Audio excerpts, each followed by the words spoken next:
নেই গেট, নেই রেলওয়ের লোকজন। প্রতিদিন অতিক্রম করছে 6 জোড়া ট্রেন। ঝুঁকিপূর্ণ ক্রসিং নিরাপদ করতে সংশ্লিষ্টদের পক্ষ থেকে দৃশ্যমান কোনো পদক্ষেপ না থাকায় ক্ষুব্ধ স্থানীয়রা। বৈধ 72টি গেটেও প্রায় উপস্থিত থাকেন না গেটম্যান। 30 সেকেন্ড ডিস্টেন্স ট্রেন চলে গেছে, আমি পার হয়েছি, বাট আমি ট্রেন যাচ্ছে সেটা আমি খেয়াল করতে পারি নাই। বাচ্চারা তো এগুলো বুঝে না, মনে হয় সময় দৌড় দিলে অ্যাক্সিডেন্ট হইবই। 2021 সালের জরিপে রেলওয়ে কর্তৃপক্ষ বলছে সিলেট বিভাগে 239টি রেল ক্রসিংয়ের মধ্যে 167টি অবৈধ হিসাবে চিহ্নিত। এসব লেভেল ক্রসিং নেই সরকারি অনুমোদন, নেই গেটও। অরক্ষিত এসব লেভেল ক্রসিং দিয়ে প্রতিদিনই শিক্ষার্থী সহ নানা বয়সী নারী পুরুষ শিশু পারাপার হচ্ছেন। দুইটা প্রতিষ্ঠান আছে, একটা হাই স্কুল একটা প্রাইমারি স্কুল। প্রাইমারি স্কুলের বাচ্চারা একটু নার্ভাস হয়ে যায় যখন ট্রেন নেয়। মনে করে জরুরি এই জায়গায় গেট দেওয়া উচিত মনে করে।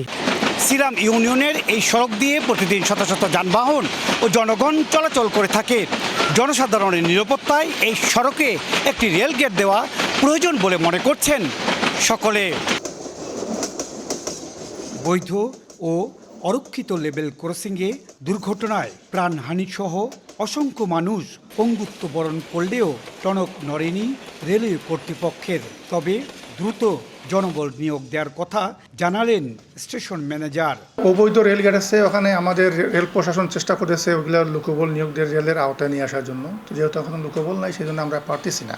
যেহেতু অবৈধ এই গেটগুলোর কারণে অনেক অ্যাক্সিডেন্ট ঘটতেছে, সেই জন্য আমাদের রেল কর্তৃপক্ষ খুব সিনসিয়ার, যত দ্রুত সম্ভব লোকবল নিয়োগ করে এই গেটগুলো আমাদের রেলের আওতায় নিয়ে আসবে। 2016 সাল থেকে চলতি বছর পর্যন্ত সিলেটের শিববাড়ি, ফেঞ্চুগঞ্জের Ilaspur, Maijgaon, Fenchuganj rail crossing, Kulaura school Chowmohona ও বরমচাল রেল ক্রসিংয়ে বেশ কয়েকটি দুর্ঘটনায় 25 জন নিহত হয়েছেন, আহত হয়েছেন অর্ধশতাধিক মানুষ। ইকরামুল কবির, সময় সংবাদ, সিলেট।